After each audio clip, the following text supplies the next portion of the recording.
Bueno, queremos seguir hablando sobre este tema y tener mayor información al respecto, así que tenemos aquí en estudios al arquitecto Ricardo Galindo. Él es especialista en viviendas sismo resistentes de Expoyo. ¿Cómo estás? Muy buenas tardes. Muchas gracias por la invitación, Fiorella. ¿En qué consisten estas viviendas sismo resistentes? ¿De qué estamos hablando? A ver, en primer lugar hay que identificar que nuestra casa sea segura, pero justamente has dicho datos muy importantes que el otro día lo mencioné. En el casco urbano de Lima, es un dato de la Asociación de Desarrolladores Inmobiliarios que efectivamente 18.000 viviendas están construidas con licencia de obra. Eso quiere decir que hay una autoridad municipal en este caso que ha seguido rigurosamente todo un proceso de evaluación, no solamente de los planos, sino también de la construcción en sí, versus las 30.000 viviendas que están construidas sin licencia. Es decir, que simplemente se levantan, que no evalúan el piso, que no ven la construcción en sí, la edificación. Lo que pasa es que hay varios factores que también un poco se incentiva la autoconstrucción. Hay que reconocer que también hay una demora en la obtención de la licencia de obra, ¿no? Teóricamente debería ser de una manera bastante rápida, violenta. Hay una ley, la 30090, cuando digamos, uno puede adquirir una licencia de obra de manera casi inmediata.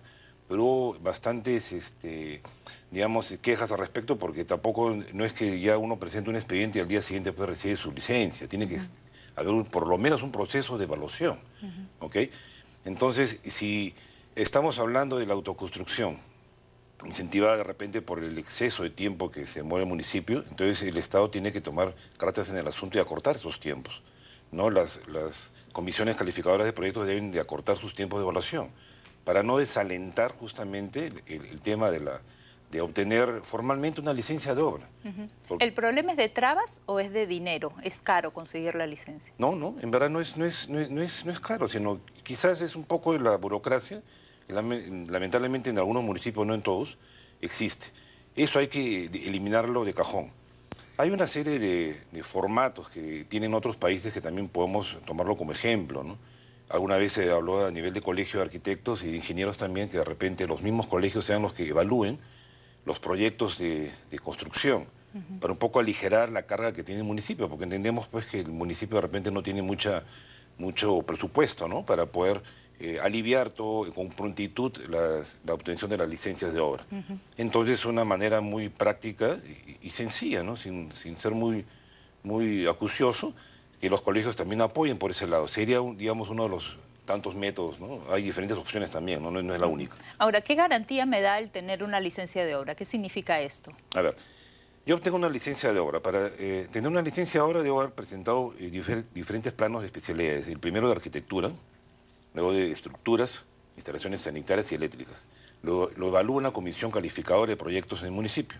Cada colegio nombra delegados especialistas para que revisen el expediente. Revisan, observan, se levantan las observaciones y cuando todo está aprobado, el municipio emite una licencia de obra, que por lo general dura 36 meses, es decir, 3 años.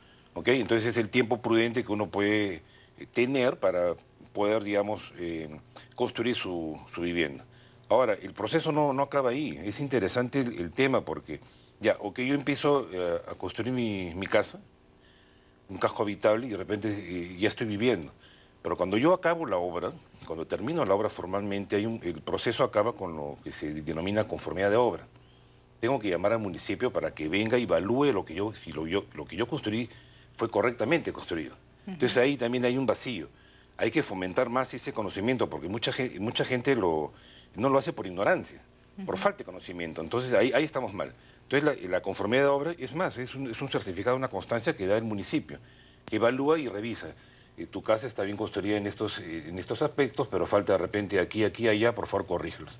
Da un tiempo prudencial, yo lo corrijo y ya termina el proceso de conformidad de la obra en sí, en total, ¿no? Y luego ya lo puedo inscribir en registros públicos, la declaratoria de fábrica, ¿no?, como corresponde. Entonces ahí falta mucho incentivo y mucha preparación, educación.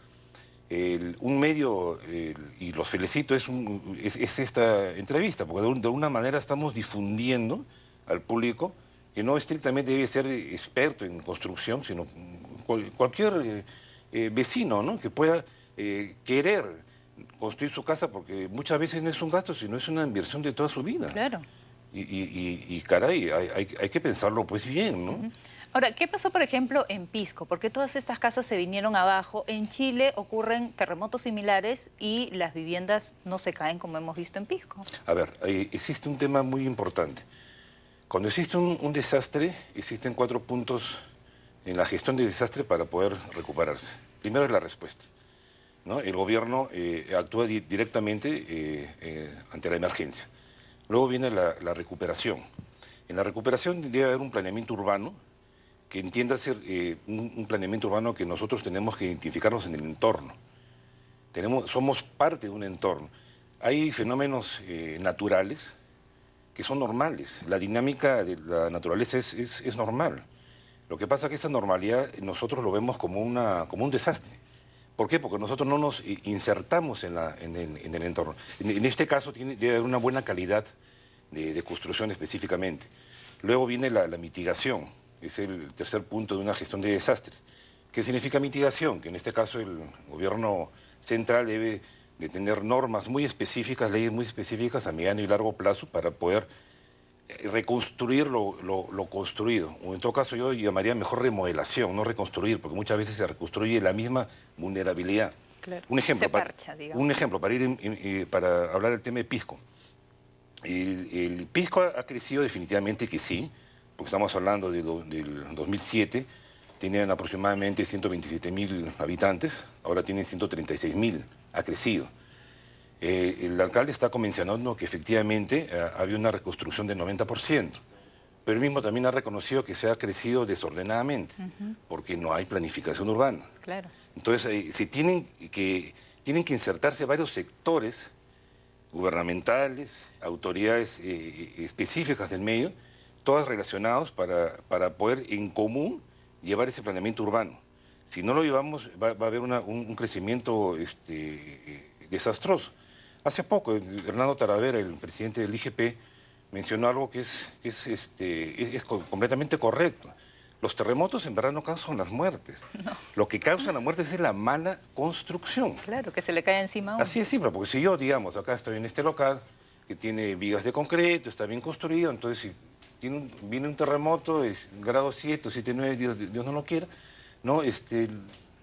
Asumo que no va a pasar nada, ¿no? Nos posicionamos en las zonas seguras en caso de sismo, hasta que, bueno, pase el susto, ¿ok? Pero sorpresa, Pisco pues desaparece porque lamentablemente toda la ciudad está autoconstruida uno y mal construida. Y ahora, estas viviendas sismo resistentes, ¿en qué consisten? A ver, por partes. El otro día me estaban haciendo esta pregunta que hay un principio muy básico. Hay 3 puntos importantes a considerar para que uno, digamos, tener el concepto de casa segura. 1, tener buenos planos, número 1. 2, buenos asesores que hagan esos planos, ingenieros, arquitectos e inclusive técnicos de construcción civil de egresados de instituciones de prestigio, ¿no? Y el tercer punto que es muy importante es buenos materiales, porque ya me ha tocado asesorar algunos temas personales en la empresa que dirijo, de que veo construcciones que tienen buenos planos, profesionales que están asesorándolos correctamente, pero materiales de pésima calidad. Nosotros mismos fomentamos eso. El otro día también lo decía en una entrevista. Si nosotros somos evidentes que estamos comprando material, un ejemplo, ¿no? Siempre pongo este ejemplo muy sencillo. Lo que ocurrió en las Malvinas, ¿no? Los fluorescentes eran adulterados. Ok, digamos un ejemplo. Yo voy a comprar un fluorescente que, por poner un precio, cuesta 40 soles. Pero voy a las Malvinas lo consigo a 17, 16 soles. No hay que ser muy inteligente para darse cuenta que ahí hay algo raro, pues. Un producto que diga la misma marca, con factura y todo, no va a costar menos, casi la mitad, no puede ser. Hay algo raro. Entonces nosotros que estamos comprando eso, estamos fomentando esa informalidad. De arranque hay una mala preparación, mal conocimiento de los materiales de construcción que nos llevan lamentablemente también a malas formas constructivas. Entonces es indudable que necesitamos nosotros prepararnos, absorber como esponja lo que, bueno, en este caso es una de las tantas opciones que tiene el público de acceder por lo menos a una entrevista que más o menos, ¿no? Uno lo puede orientar. Hay ciertos entes que son, que es la obligación de poder difundir las buenas normas de construcción. Uno es el mismo municipio, dos es el mismo Estado central, los mismos colegios también a nivel de los niños desde pequeñitos hasta los ancianos. Debe haber bastante promoción con respecto a la enseñanza de las buenas formas de la construcción. Ahora, ¿sí? teniendo en cuenta que ya tenemos todas estas viviendas mal construidas, que no tienen licencia, que están con materiales que no son los más adecuados, ¿qué deberíamos hacer? ¿Cambiar absolutamente todo? ¿Refaccionar? ¿Destruimos y construimos? Por partes, porque hay un tema importante. No solamente es la edificación. Cuando yo hablo de una casa segura, claro, estoy hablando aparentemente exclusivamente de la construcción en sí, de la edificación, no es así. Cuando yo hablo de la casa segura, mejor de repente lo puedo denominar hogar seguro. Me explico, la infraestructura física debe estar bien construida. Buenas columnas, buenos cimientos, buena profundidad, tener un terreno compacto, no arenoso, ¿no? Y de acuerdo a la calidad del suelo, que me lo diga un ingeniero civil, de repente construido 2, 3 pisos, o quizás un edificio dependiendo de la zonificación. ¿Ok? Ese es un tema. Pero la seguridad también lo da el tema que nosotros llamamos seguridad en defensa civil. Llámese todos los protocolos para rutas de evacuación, señalética, luz de emergencia. Porque en muchos casos también suceden muertes porque hay una pésima administración de los protocolos para evacuar un local. No solamente una vivienda, sino un local comercial, un local institucional, claro, y para un eso canal son de los televisión como simulacros, ustedes. ¿no? Exacto. Hasta hace poco yo he asistido a muchos simulacros y la gente no le toma mucho peso. Sí, se ríen. Claro, y me dicen, espérate un ratito que voy a enviar un correo. No, pues, ahí no hay seriedad. Entonces ahí justamente se evalúa más o menos los tiempos que yo tengo para poder, digamos, responder ante una contingencia. Entonces esos dos elementos son importantes para la casa segura, ese es uno. Y el más importante antes de ver la casa en sí es la ubicación de mi casa. En Pisco, un ejemplo. Hace poco en el Congreso salió un artículo muy interesante, ¿no? ¿Qué sucede? Se estableció una zona roja por tema de vulnerabilidad, zona inundable, 230 metros de la franja del mar. La gente ha seguido construyendo ahí, a pesar de su propio riesgo. Sí. Y a pesar de haber sido declarado de zona roja. Hasta el propio Estado también hizo lo mismo. El Colegio José de San Martín fue reconstruido a 350 metros del mar.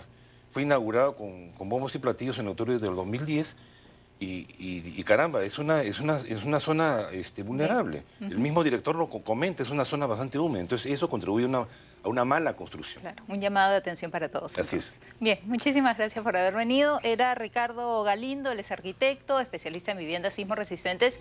La recomendación, si usted tiene que construir, si usted tiene que hacer alguna refacción, llamar a los profesionales. Eso es lo más adecuado. Sí. Breve nomás, una breve invitación para todo el público televidente para que pueda asistir al Expo Yo Constructor que se va a realizar en el Mall del Sur, el 24 al 27 de agosto.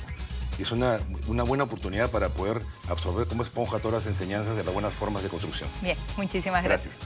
Bien, nosotros seguimos con las noticias.